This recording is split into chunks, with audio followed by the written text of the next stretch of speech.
Hi hello guys. അപ്പോൾ ഇന്ന് നമുക്ക് അടിപൊളി കുക്കർ ദം ബിരിയാണി, അതും നമ്മൾ സ്വന്തം ബീഫ്, നമ്മളെ പെരുന്നാളിന് കിട്ടിയ ബീഫ് കഴിഞ്ഞിട്ടില്ല. അപ്പോൾ നമുക്കിനി ബീഫ് ബിരിയാണി ഉണ്ടാക്കാം കേട്ടോ.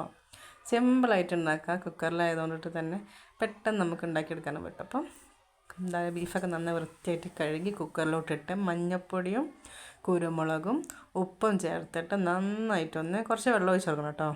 കുറേ വെള്ളം ഒഴിക്കണ്ട, കുറച്ച് വെള്ളം കൂടി ചേർത്ത് നന്നായിട്ടൊന്ന് ഫിസിലടിച്ച് എടുക്കണം. കുറച്ച് പുതിനയും കൂടി ചേർക്കണേ. എന്നിട്ടൊരു പാനിലോട്ട് നെയ്യും ഓയിലും കൂടി ഒഴിച്ചിട്ടാണ് നമുക്കൊന്ന് ഉള്ളി പൊരിച്ചെടുക്കണം. ഉള്ളി പൊരിച്ച് അതിൻ്റെ കൂടെ തന്നെ അണ്ടിപ്പരിപ്പ് മുന്തിരിയൊക്കെ ഉണ്ടെങ്കിൽ ചെയ്യാം, പൊരിച്ച് മാറ്റി കൊടുക്കുക. എന്നിട്ട് ആ ഒരു എണ്ണയിൽ തന്നെ നമ്മൾ മസാലയ്ക്ക് ആവശ്യമായിട്ടുള്ള ഉള്ളി, ഞാനൊരു 2 ഉള്ളി എടുത്തിട്ടുണ്ട് കേട്ടോ. അവിടെ കൂടുതൽ മസാല ഒന്നും ആർക്കും ഇഷ്ടമല്ല, അപ്പോൾ അതുകൊണ്ട് 2 ഉള്ളി 2 തക്കാളി എടുത്തിട്ടുണ്ട്.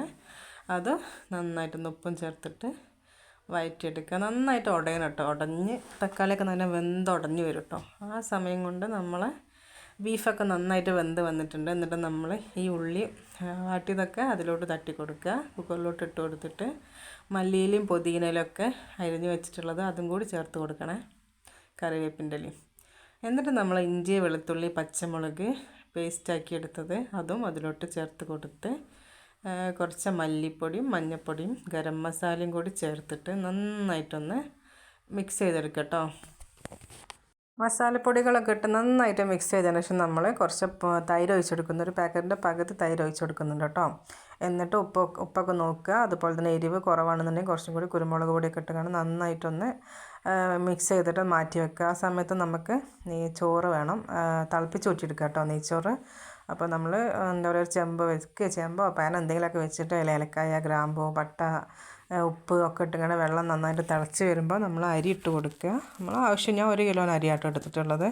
അപ്പോൾ അരി ഇട്ട് കൊടുക്കുക. എന്നിട്ടത് ഹാഫ് വേവാകുമ്പോൾ ഇതുപോലെ ഊറ്റിയെടുക്കട്ടെ, വെള്ളം ഇല്ലാണ്ട്. കാരണം നമ്മൾ ബീഫ് വേവിച്ചതിൽ വെള്ളം ഒഴിവാക്കുന്നില്ല, അപ്പോൾ ആ വെള്ളത്തേക്ക് ഇട്ട് കൊടുക്കുമ്പോൾ കൂടുതൽ വെള്ളം ആവരുത്.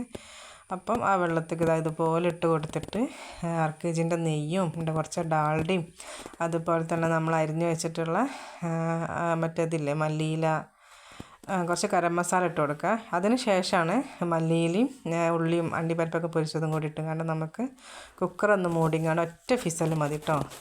അടിപൊളി കുക്കർ ദം ബിരിയാണി ഇവിടെ റെഡി ആയിട്ടുണ്ട് കേട്ടോ. സൂപ്പർ ടേസ്റ്റാണ്, മസ്റ്റ് ട്രൈ ആണ്. വീഡിയോ എല്ലാവരും മുഴുവനായിട്ട് കാണണം കേട്ടോ. ഇഷ്ടപ്പെട്ട എല്ലാവരും ലൈക്ക് ചെയ്യണം, ഷെയർ ചെയ്യണം, സബ്സ്ക്രൈബ് ചെയ്യണം. സംഗതി പൊള്ളിയാണ്, നല്ല സൂപ്പർ ടേസ്റ്റുള്ള ബിരിയാണി കേട്ടോ. ബീഫ് ബിരിയാണി ഇഷ്ടമുള്ളവരൊക്കെ ഒന്ന് ലൈക്ക് ചെയ്യണേ. അങ്ങനെ ബിരിയാണിയൊക്കെ ആയതിനു ശേഷം നമ്മളെല്ലാവരും കൂടി ഇരുന്നുകൊണ്ട് ഫുഡൊക്കെ കഴിച്ചു കേട്ടോ. അപ്പോൾ ഇത്രയേ ഉള്ളൂ. അപ്പോൾ ഒന്നും കൂടി പറയുകയാണെങ്കിൽ ഇഷ്ടപ്പെട്ട എല്ലാവരും പ്ലീസ് ഒന്ന് ലൈക്ക് ചെയ്യുക, ഷെയർ ചെയ്യുക, സബ്സ്ക്രൈബ് ചെയ്യുക.